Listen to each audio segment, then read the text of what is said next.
How's it going, people? Welcome to this week's episode of The Locker Room right here on Top 6 Fan TV. Interesting times in the title race. It is squeaky bum time. Arsenal are looking wobbly. City are picking up the steam. And with me in the virtual studio to recap the events of the last round of EPL action is Kevin Price, Arsenal fan, and Mr. Manzi. You are most welcome, Man United fan. Of course, still in the hunt for the Europa League and FA Cup after securing the Kakungulu Cup. And we will get into details of that recap right after this.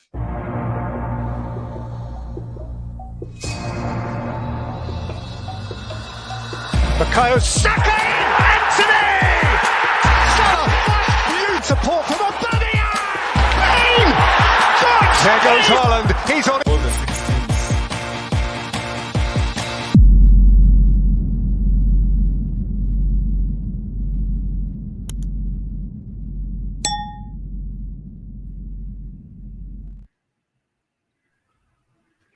Fantastic. And as Manzi sips his cup of tea, I'm sure the boys at London Colney today have not had the liberty to take a nice cup of tea because of the results that followed over the weekend. And of course, in the title race, Arsenal, after barnstorming into a 2-0 lead away at West Ham, giving that lead away and ending up with a 2-2 draw, and that further cut their advantage or gap over City. And now it's looking like that match at the Etihad next week, right after the Friday game against Southampton, is indeed going to have the shades of a cup final and a title, and will decide the direction of the title. Kevin, what was your take on that game? And was it? I doubt, unlike the Liverpool game last week, you could call it 2 points gained. This one very much felt like 2 points lost. But what was your take on the game? Thank you guys for having me. I'd like to be the viewers. That game was, I watched the game, and from 2-0 in the first 10 minutes to then a bit of capitulation, and then we ended up drawing the game 2-2. Those were 2 points lost for sure. But that's a derby. Anything can happen. Derby games have thrown a lot of fireworks in the past. But definitely, unlike Anfield, where, getting a draw at Anfield, even before the game, if they had given you a draw, you would say that's one of the best results possible. But West Ham felt like we lost 2 points for sure. Felt like 2 lost points. However, we go on. I believe there's a lot to come. Both teams still, I think, will still lose some points. So let's see how the rest goes. But that definitely, I feel that was 2 points lost over the weekend. Manzi. Interesting. Fantastic. Yeah. They're pulling Manzi right now. Of course, dramatic scenes in that game. West Ham getting back into it by virtue of a penalty there. Thomas Partey with a risky play that led to a mistake in the box and a penalty. And minutes before West Ham equalized again, a pivotal moment. Bukayo Saka getting a penalty, but much like Saka the previous week, taking it wide. And was that a moment that Arsenal will look to regret at the end of the season? Do you feel there are very many moments definitely that Arsenal, City? Yeah, there are very many moments that Arsenal will look to regret if they don't win the league. I still think they'll win it, but if they don't win it, Saka cannot miss that penalty. As in, it's like Salah. In your game with Liverpool, I don't know how Salah missed that penalty. Now, for Bukayo Saka, okay, let me first talk about the game. A 2-goal lead is the worst thing that you can have in the Premier League. I was telling guys on a group that we are on Sports Page that if you have 2-0 as a lead, it's worse than 1-0. 1-0, you're on Bunkenke the whole time. You're scared guys might equalize, so you're putting your best foot forward. When you have 2 goals up in 10 minutes, even when you don't want to relax, automatically you relax. So when you relax, the opposing team, now for them, they're trying to get at least a goal, at least one. And when they get one, then they become emboldened to try and get a second. All the while, you're trying because you still have a 1-goal lead, you're like, they won't score a second, and now you panic. So we saw that first with, I think, was it Bournemouth where you guys won 3-2? It was 2-0. They were leading, then you came back 2-1. I think it was 1-1, then 2-2, then you ended up 3-2. Then we saw it again with every 2-0 lead I've seen, at least in the past 3 weeks, has been detrimental to the team in the lead. So it's sad for Arsenal. Saka must score. Arsenal starts well. I think even with Liverpool, they have a very good first 45 minutes. I think they have a very poor second half. They usually come back tired. I don't know why that is. Yeah. Matthew, tell us, why do they come back tired after that? I mean, in my view, I think it was complacency. I don't think it Yeah. was fatigue. I think it was complacency. They got too complacent. They relaxed, and that led to, of course, them conceding. Similar result. They'll feel they lost a 2-0 lead, just like they did away to Liverpool. After storming to the sea, but of course the dynamics were different. Liverpool, that was Anfield. It was more a point gained rather than point lost. This one very much felt like a point lost, and rather 3 points dropped, and moving away with just a point. And that one, after 31 games, takes them to 74 points. Arsenal still sitting atop of the league. Manchester City on 30 points, a game less, on 30 games played, 70 points, and that is 4 points behind. So that now sets it up quite nicely. Gentlemen, predictions for I know Arsenal have Southampton to play at home this Friday. Manchester City, of course, involved in the FA Cup this weekend, as well as Champions League tonight. But next week, predictions for the game. Big game away at the Etihad. Kevin, what is your take on that, and your prediction, and how you think that will shape it up for the end of the season? Who wins the title? I'm a bit biased, I must say, being an Arsenal fan. But what I do know for sure, Southampton has to be a win. There are no two ways about it. On Friday, early kickoff. For by the which rest score? of the, it has to be something like 4-0. I don't know. I am predicting something big. I think there will be a response to all the back two games. I'm looking at like 4-0, 4-1. Arsenal has a habit of conceding, so let's say 4-1. 4-1 is my score. Then at the Etihad, this is on a limb, but I'm predicting 2-2. 2-2. 2-2 at Etihad. Interesting. And then you still know there's a small issue of Chelsea about 4 or 5 days later, and then Newcastle 5 days later again to navigate for the Arsenal, which will be interesting. Do you think Arsenal will, if they get those results you've mentioned, do they go on and win the title? I think if we get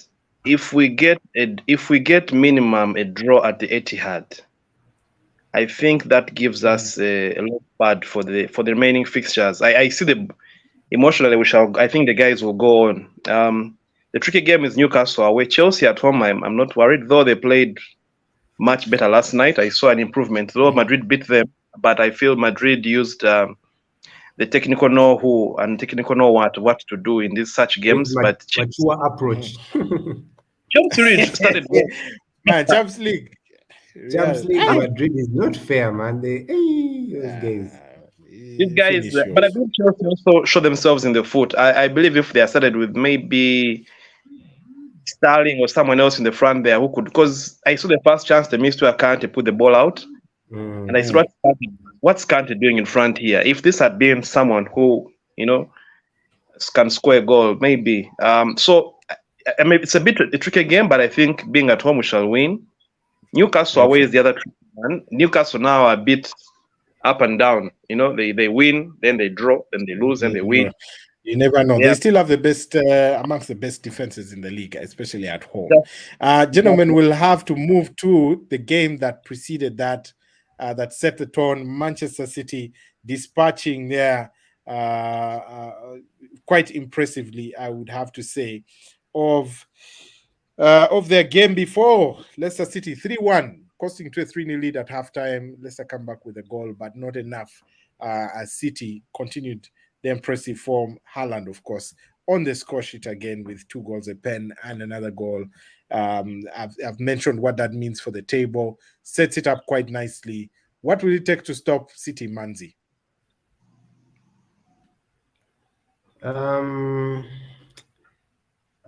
It will take Arsenal beating them. Arsenal Not even a draw. Should not draw. They should just beat City, because City is very stubborn. Pep can decide to win all the remaining games with a scoreline of 5-0. He can just wake up and say, we're going to beat the remaining teams 5-5-5. So I feel like Arsenal, they have slept when they shouldn't have. They should have kept that 3-point lead or 6-point lead.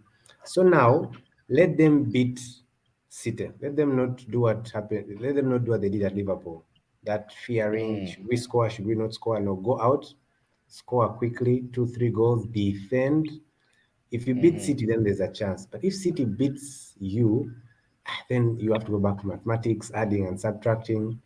City can lose points. Funnily, they'll play a game and then they lose like a 1-0 when Haaland has played 90 minutes. But it's very rare. Like, you can't put your money on City losing. So I think let Arsenal beat City, then the rest leave it to God. Beating City. Let's wait. Ironically, by the way, I'm looking at City fixtures, and I have them. As an Arsenal, this is me speaking as an Arsenal fan. As an Arsenal fan, there are 2 fixtures I see where City may just drop points. The rest I see pretty much them winning everything, but even Chelsea did. But there's Brighton away, which was meant to be this weekend, but they are playing FA Cup, both teams. And then there's Brentford away on the last. And then Brentford away on the last day. Now, depending on what Brentford is chasing on the last day, if they still have a shot for Europe, that may be tricky for City. Brighton away, we all know Brighton. Brighton just come to. They don't fear anyone. They play their game. If you score them 5, they may score 4. But on their day, they could easily beat anyone. So those are the 2 I think City may, falter. But other than that, I'm seeing much pretty. They're going to win all the remaining games. Yeah, but for me, they have Chelsea. They have Chelsea. They have Chelsea at the Etihad. Chelsea is hopeless. You ask Ali G and that's shots fired, man. Hey, Chelsea fans, shots fired. Chelsea can't do anything. But what I want to say is for them to lose on the last day, like when they've already started engraving the trophy with City colors, then the other side we an Aguero moment from reverse Aguero. Of course, having felt that you know what that feels like. But looking at the potential banana skins for City, yeah? Kevin, thanks for mentioning. So you have Brighton away. They have, of course, the game against Arsenal, which is not guaranteed. Interestingly, they have to welcome West Ham, who are in a relegation fight, to the Etihad. They also have to welcome Leeds after that, who are also in the relegation fight. Immediately after that, they go away to Everton, who are also in a relegation fight. Everton is weak. Well, actually, and then after that, they have Chelsea, and after that, they have Chelsea and finish with Brentford. So, arguably, because of the dynamics involved with the teams Manchester City are facing, because I also did believe that they would wash all these teams, but playing 3 relegation-threatened teams before playing Chelsea and Brentford, City, there might be 1 or 2 banana slips in there. I think they'll win majority of their games. That's wishful thinking. They have the capacity. No, seriously. I think they have the capacity to draw at least twice. They will drop points. It's just if I think Arsenal will win it if they can drop fewer. Maybe Everton at Goodison, but Everton at Goodison facing relegation. The rest are at home. Everton maybe, but we're really clashing. Everton away, Brighton away. But the other ones at home. Brentford away and Brighton away. Those are away. Yeah, those are the Brentford, two. That we have to hold on. Brighton. And now that's the thing. It is Brentford, Brighton and Everton away, as well as the match against Arsenal, which we're Yeah. hoping as Arsenal fans we can at least get a draw instead of a thumping. We'll see. And Withholding there, I don't know. We'll wait and see they what will say happen. But Saliba is. I was reading today that he's. They don't want to reveal too much, but they think he may be ready for the City game. I doubt. We'll see how that pans out. Let's bring in some comments here from some of our fans watching. Steven Musade says, "Hey, Manzi, Chelsea is hopeless." Hand pink waving. I think that was supposed to be a smiley there. Waving. I think it must be a Chelsea fan there. Worried that Manzi's shots fired. But yeah, indeed, Chelsea are in the gutters, and we don't expect they need to regroup in the summer. We'll see. If you're just joining, feel free to subscribe. Feel free to hit the subscribe button as well, and of course you can drop your comment just like Steven. I hope you have hit the subscribe button and share the content. If you can't watch it live, you can of course watch it on playback on YouTube. And of course, that taking us to the game Manchester United had over the weekend. They were away and produced that interesting 2-0 result. Anthony, for once, knowing where the goalpost was and not moving around in circles or in a roundabout the whole match, as we saw. So Manchester United tightening their grip on the top four race, moving into third position with that result, a 2-0 result. Manzi, your take on that, beating Nottingham Forest? First and foremost, United is also fake. Nottingham Forest is like this 18th to 19th. Like, you can't celebrate beating Nottingham Forest. Man, United. No, you know, When you you see, celebrate, Man United fans, this is the problem, Kevin, with Man United fans. They still think they are City. Or what City doing? No, you have to lower your expectations.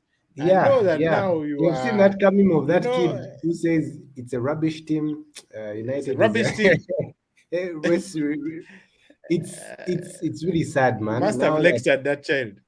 Now that we beat Forest, guys are so excited. Now we're going to beat all the remaining teams. But I can tell you our next game, Sevilla tomorrow. Your games are tricky. I'm seeing your fixtures here. Too tricky, like Tottenham, FA Cup, the fixtures are very interesting in there, and the guys are injured. Other guys, the Maguire is back. For me, the injuries are not going to. Jones, man. Phil Jones is on the bench, man. How I pray that guy starts. Phil Jones, legend. That's a legend. Hey, just pray for us to make top four is not yet solidified. Hey, Manchester United that can bounce us.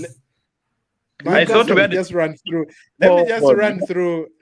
Kevin, let me just run through Manchester United, and we're past time. But I have to go through this. Your next, I don't know, 6 or 7 fixtures. You have Sevilla this week. Yeah, tomorrow. On the weekend, you have Brighton away. Yeah, no, not Brighton. Yes, tomorrow. You have Brighton, not away, actually. It's at Wembley. FA Cup. Yeah. In between that, you are supposed to have a Chelsea game that was postponed. Okay. Yeah. Then, immediately after Brighton, remember, Chelsea is coming in between this next schedule of games that I'm going to mention. You have Tottenham away. Then you welcome Aston Villa. After which you go back to Brighton. Away. Then you go to West Ham, who will be battling relegation. And then in between there, somewhere, the game against Chelsea comes in. Before you finish off with Wolves, Bournemouth away, meanwhile, for fighting relegation. And then Fulham at home, you'll beat. And then the Wolves at home, I think you'll also dispatch of. So very interesting banana skins there in the top 4 race, because looking at the other results there in the top 4 race, Liverpool, who now have nothing to play for, came and walloped Leeds, thumped them very seriously. and that was on Monday night. 6-1. Salah and Jota with a couple with a brace there each, and Cody Gakpo and Nunes also putting it in. They seem to be picking up form at the wrong time of the season, but albeit they are picking up form, which could be interesting because looking at the table, Liverpool, that win takes them to 8th position, 30 games played. Man United also have 30 and 59 points, but Liverpool on 47 points. So quite a bit of gap to claw, but with Liverpool having nothing to play for, and with a, let's say, a more favorable running, okay, they also have a few tough games. They have to play Brentford, Aston Villa. They have to play Spurs and West Ham as well. So it's looking tight. We'll see what happens in that. But Liverpool producing a good result there, 6-1. United's battle is with Newcastle and Spurs, really. Those are the two guys.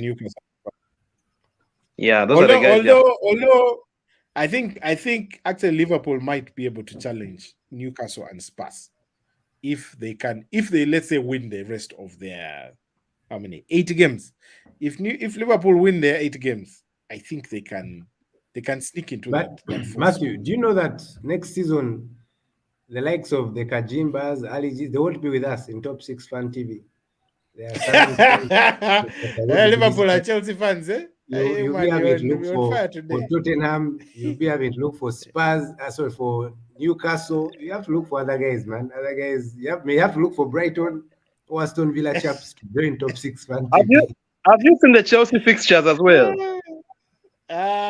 Chelsea. I'm going to read through them, but Chelsea having a shocker of results. I mean, just yesterday they lost to Real Madrid. Of course, Real Madrid is Real Madrid, and this is the Champions League. So, I mean, there's 2-0 there. Rodrigo with a pair of goals for Real Madrid. Chelsea knocked out. But the most shocking result, I think, for them, but we've come to expect it, was a 2-1 reverse at Stamford Bridge after they had taken a 1-0 lead there. Brighton coming to take all 3 points there, not even a draw. This Chelsea team is rudderless. Frank Lampard, I think, made a mistake comeback. Didier Drogba commenting today that he does not recognize his team anymore. Kevin. Chelsea. A few words as we bring the shorter clue. By the way, Chelsea, I'm worried that if they're not careful, Palace, which is 3 points behind them, could pass them, Palace and Wolves, but Wolves is hot and cold. But Palace, Chelsea could find themselves in 12th because the Chelsea have to play Brentford. The next fixtures they have Brentford, they have Arsenal away, they go to Bournemouth, which is facing relegation. Then they play Nottingham Forest at home. That one they should win. They go to City, they host Newcastle, they host Brighton. They have Newcastle. They have Newcastle twice. Okay. Yes. No, yes. No, once. No, okay. Yes. So they have Newcastle. I don't know. The games are not very easy. It's Newcastle, City, Brentford, Arsenal. It is quickie bum time, man. It's not easy for anyone. Matthew, you need to edit this thing next season. We have to have like top 10 Fan TV. Top 8. Chelsea and Liverpool, my friend. We'll always have honorary mentions of the traditional ones. At the very least. And finally, wrapping up the review with Spurs as well, who didn't have a good game as well, also dropping points there. Spurs also a team in decline. Spurs and Chelsea are at risk of continuing into decline next season. Losing at home to Bournemouth 3-2 is terrible. So that result there didn't work out for Spurs, so they lost away. Lost at home 3-2 to Bournemouth, who are relegation chasing. But this is also credit to Bournemouth because we saw how they played.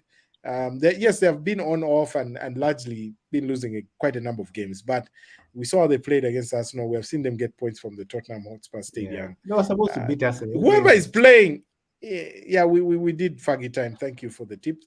But whoever plays the relegation threatened teams, I think Yeah. we cannot just. I mean, Liverpool walloped Leeds.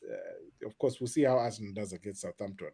But these games are all banana skins, in my view, and I think the big boys should take them seriously. Mr. Frank James Lampard there, suffering. I don't know what Chelsea are going to do to sort that out. Ladies and gentlemen, we must actually leave it at that. For now, we thank you for joining Manzi. Thank you for joining Kevin, Arsenal fan, and we'll catch up. Arsenal big games until our next show. Coming up, Arsenal, Southampton there, big game. City involved in the FA Cup Matthew, what are well your as Manchester United. predictions for City Bayern? What For are your thoughts? City Bayern. City Bayern is actually, and that's one of the games that I'm rushing to catch right now. City Bayern, I think City will win.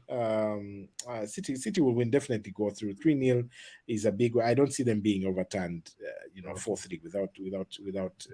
If it was 2-0 or 2-1 or 3-1, if Bayern had at least scored a goal at the Etihad, I think that would have been great. But looking at the lineup as well, Mr. Pep Guardiola there, I'm just looking at the lineups right now, slotting Rodri and John Stones into the double pivot there in the center of midfield. And then you have giants at the back, Nathan Ake, Ruben Diaz, and Manuel Akanji. So you have, 5 defenders in there. And man, you really need them to stay in Champions League. So they are tired. Well, man, we need these guys to go all the way to the final. And then lose the final. And then lose the final. No. If Manchester City can take their foot off the gas and they give us the title, I think I'll even buy a ticket to the Champions League final to support Manchester City. Say at least eat the Champions League and leave us the Premiership. But I will have to leave it at that, gentlemen. Thank you very much for joining. All right. Good night. We'll catch up next week, same place, same time. People, cheers. Stay safe. Good night. God bless.